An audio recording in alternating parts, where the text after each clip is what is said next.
Tonton video ini sampai selesai agar Anda tidak gagal paham.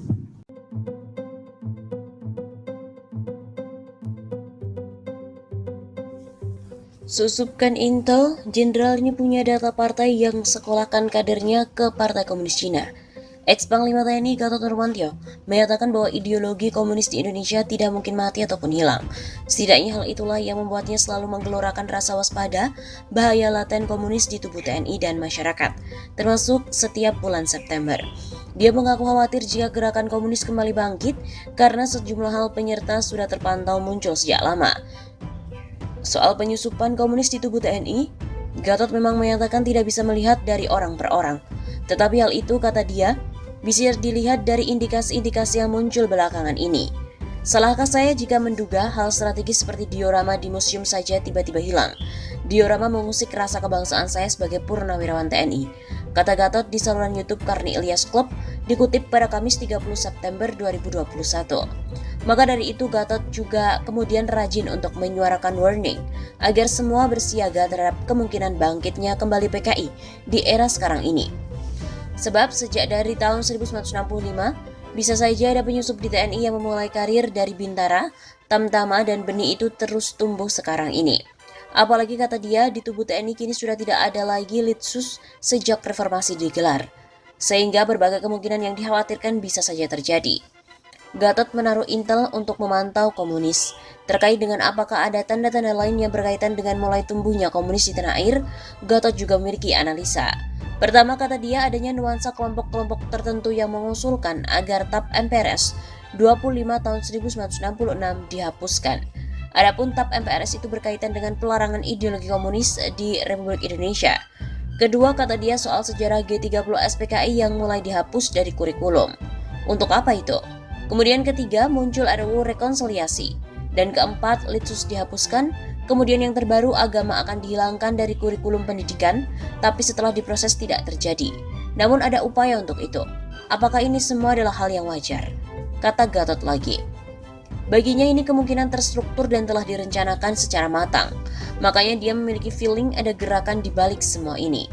Bayangkan ada partai yang disekolahkan kader-kadernya ke Partai Komunis Cina. Mereka sekolahkan ke sana. Waktu saya menjabat sebagai Panglima, itu sengaja saya susupkan Yayat Sudrajat jadi atas Cina untuk mencari data-data itu. Saya punya datanya. Itu adalah indikasi dan untuk apa mereka belajar ke sana. Pasti ada hubungannya. Gatot juga mengaku rela dimaki setiap September agar peristiwa memilukan berdarah itu tidak terjadi lagi. Dan alasan itulah yang membuatnya terus getol menyuarakan bahaya komunisme di Indonesia.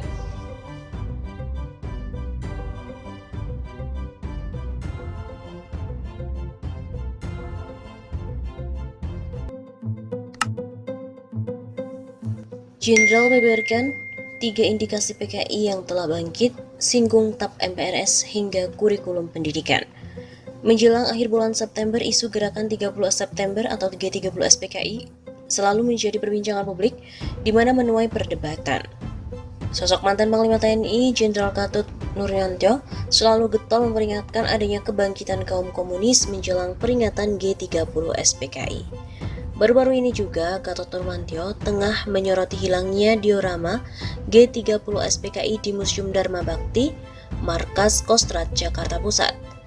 Gatot mengaku mendapatkan informasi tersebut dari utusan yang memang dikirim ke Museum Dharma Bakti.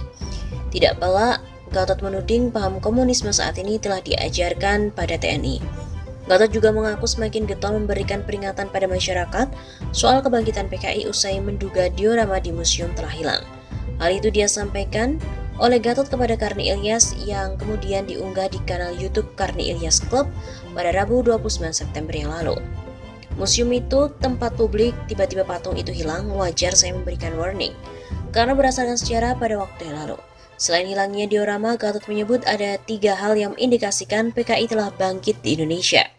Dalam perbincangan itu, Gatot mempermasalahkan tentang dihapuskannya TAP MPRS hingga munculnya rekonsiliasi. Ada nuansa dari kelompok-kelompok yang mengusulkan TAP MPRS nomor 25 tahun 1966 untuk dihapuskan, itu TAP yang melarang ideologi komunis. Kedua, sejarah G30 SPKI dihapuskan dari kurikulum, untuk apa? Kemudian muncul RUU rekonsiliasi, kemudian Litsus dihapuskan. Dan terbaru, agama akan dihapuskan dari kurikulum pendidikan setelah diprotes oleh menteri yang kemudian menyangkal hal tersebut. Ini analisa saya bahwa ada pergerakan. Lantaran hal itu pula, Gatot selalu getol mendesak masyarakat untuk menonton film G30 SPKI agar mereka tidak melupakan sejarah.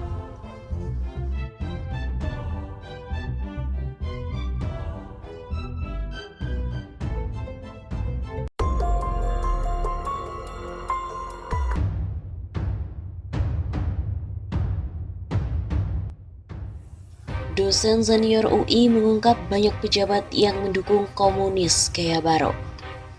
Banyak pejabat di Indonesia mendukung komunis gaya baru, di mana mengadopsi Partai Komunis Cina atau PKC, di mana secara ideologi komunis tetapi menjalankan ekonomi secara kapitalis. Suka tidak suka, mengaku atau tidak mengaku, banyak pejabat yang mendukung komunis gaya baru. Aneh bin ajaib, saya yang memaparkan hasil riset PKI gaya baru dimaki salah satu menteri.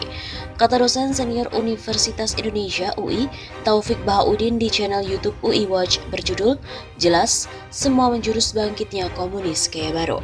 Taufik Bahaudin mengatakan keberadaan komunis gaya baru di Indonesia berdasarkan hasil riset mahasiswa untuk mengambil gelar doktor di UI.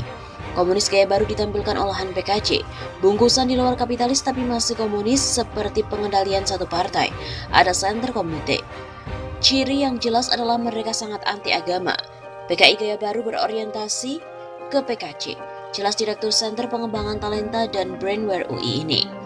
Menurut Taufik lagi, komunis gaya baru yang bergerak terus dan menyusup lembaga-lembaga pemerintahan, parpol dan sebagainya, tidak tampil langsung dengan menggunakan kepanjangan tangan melalui buzzer.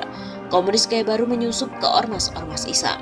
Ciri-ciri yang harus disadari bahwa menjadi musuh besar PKI itu umat Islam dan harus dihancurkan, diperlemah dan diadu domba. Kedua, TNI diperlemah. Jadi yang menjadi kepanjangan tangan strategi komunis gaya baru kita sangat mudah mengidentifikasikan dengan cara menjelekkan Islam atau Islamofobia. Papar Taufik Bahaudin. Selain itu, terdapat dugaan kebangkitan komunis gaya baru melalui BPIP. Ada dugaan komunis gaya baru. Kebangkitan tersebut di Indonesia melalui Badan Ideologi Pembinaan Pancasila atau BPIP. Dugaan membangkitkan komunis gaya baru melalui BPIP ini muncul. Begitu kata dosen senior Universitas Indonesia UI Taufik Bahaudin melalui channel YouTube UI Watch berjudulkan "Jelas Semua Menjurus Bangkitnya Komunis Gaya Baru". Taufik menuding ada dugaan kebangkitan komunis gaya baru melalui BPIP berdasarkan lomba penulisan yang diadakan oleh lembaga negara tersebut yang terkesan mengadu domba dan menuding Islam tidak nasionalis. Saya sendiri Direktur Center Pengembangan Talenta dan Brandware Universitas Indonesia mengirimkan surat resmi ke BPIP bahwa Pancasila, falsafah dan dasar negara. BPIP seolah menjadi center komite di Partai Komunis Cina dan didasarkan riset masuk ke PDIP dan Parpol untuk mengendalikannya. Ripka Ciptaning bangga jadi anak PKI menjadi pengurus PDIP dan PDIP diarahkan untuk menyebarkan komunis gaya baru, ungkap Taufik. Taufik juga mengingatkan umat Islam serta TNI menjadi penghalang kebangkitan komunis gaya baru ini.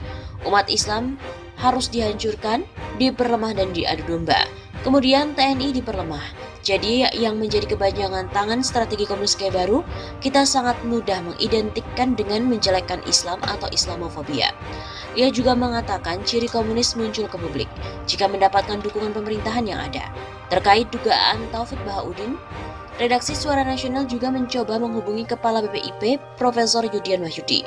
Namun sampai saat ini, tulisan tersebut juga belum ada jawaban dari yang bersangkutan.